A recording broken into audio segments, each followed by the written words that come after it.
unakaa fiti, wewe ni mrembo. Najua. Sasa ifanye hivi. Naweza nisaidia na namba yako tu, at least hata tukue tunaongea ama tu nikuwe na view status tu. Ningekupea lakini for now sina simu. Hauna simu? Sina. Basi ufanye hivi, unipe hata kama namba ya mama yako ama ya jirani yako, bora tukue tu tunakomunicate. Tuseme tu nitakutafuta nikipata simu. Ukipata simu utanitafuta. Tuseme tu hivyo.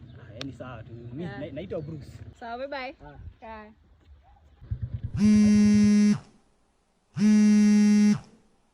Hiyo ni simu inalia.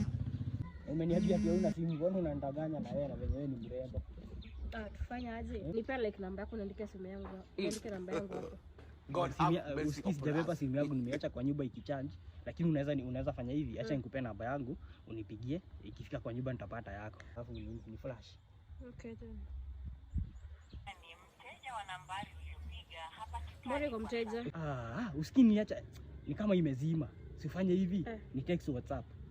Sasa sina bundles. Hauna bundles? Sina bundles. Basi ununue tu tudogo tu. Hai aje na niko na Okoa. Kwani juu kuna venye unaweza nunua bundles hata ukiwa na Okoa? Aje. Unaenda hapo kwa M-Pesa. Alipa na M-Pesa. Pay bill eka 40 77 651. Hapo kwa account number eka namba yenye unataka kununulia nini bundles. Okay, acha niweke. Afu kwa amount unachagua ile offer unataka. Unachiki zote ziko hapa, hizi zote ni offers, unachagua yenye unataka. Alafu unaona ziko na discount. Alafu unaweza nunua once per day. Okay. Acha bye. Zimeingia. Sasa ingia WhatsApp, ni text niandikie Oya. Andika Oya. Nishakutext. Ushani text? Nishakutext. Sawa.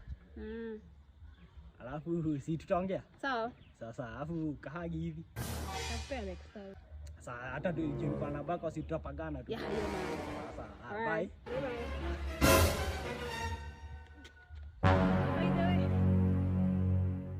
Unanisaidia 2K urgently. Ati 2K urgently? Unataka 2K urgently na mimi nikikopa namba yako urgently, unakuwa una simu urgently, alafu urgently unakuwa na simu urgently na una bundles urgently na kununulia bundles urgently, alafu tena una text urgently, alafu tena unataka nikupee 2K urgently. Inatoka wapi urgently? Wewe tafuta namba yangu na hiyo ni urgently. Wewe kwenda. Nimeenda urgently.